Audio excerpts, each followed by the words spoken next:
Dalam ajaran Hindu, konsep mada muncul dalam dua konteks yang berbeda, yaitu Satripu dan Trimala. Meskipun sama-sama merujuk pada sifat negatif, ada perbedaan mendasar dalam pengertian dan cakupannya.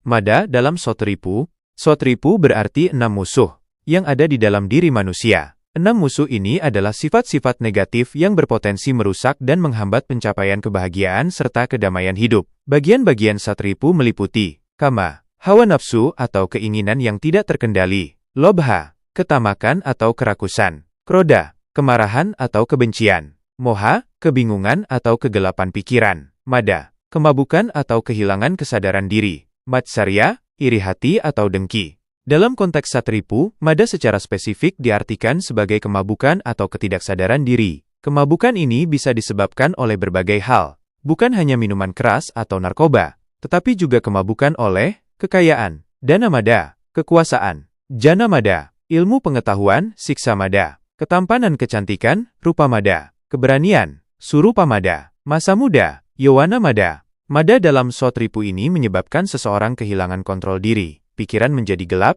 dan cenderung melakukan perbuatan negatif yang merugikan diri sendiri maupun orang lain. Mada dalam Trimala berarti 3 kotoran atau 3 perbuatan buruk yang harus dihindari oleh manusia. Trimala merupakan kebalikan dari Trikaya Parisuda, 3 perbuatan yang disucikan.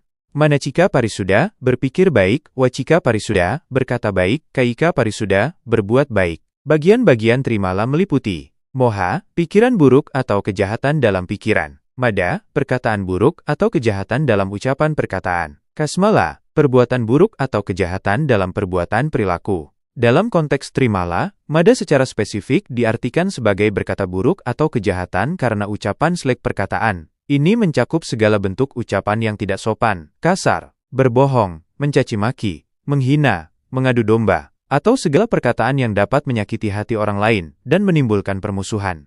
Perbedaan utama. Berikut adalah rangkuman perbedaan utama antara mada pada Satripu dan mada pada Trimala. Aspek mada dalam Satripu, mada dalam Trimala, pengertian, kemabukan atau ketidaksadaran diri, akibat kekayaan, kekuasaan, minuman keras, dalat adalah tiel, perkataan buruk, atau kejahatan dalam ucapan. Cakupan, lebih luas, mencakup kondisi pikiran dan perilaku yang tidak terkontrol akibat kemabukan dalam berbagai bentuk. Lebih spesifik, hanya merujuk pada aspek perkataan, ucapan yang negatif. Fokus, pengendalian diri, dan kesadaran agar tidak gelap mata oleh hal-hal duniawi atau zat adiktif. Pengendalian lisan agar selalu berkata yang baik, benar, dan tidak menyakiti. Singkatnya, mada dalam Satripu adalah tentang kondisi mabuk atau tidak sadar yang bisa disebabkan oleh berbagai hal. Misalnya kekayaan, kekuasaan, atau alkohol, sehingga mengarahkan pada perilaku negatif. Sedangkan mada dalam Trimala adalah tentang perkataan yang kotor atau buruk yang diucapkan. Memahami kedua konsep ini penting dalam ajaran Hindu untuk membimbing umat agar senantiasa mengendalikan diri, baik dari segi pikiran, perkataan, maupun perbuatan, demi mencapai kehidupan yang harmonis dan spiritual.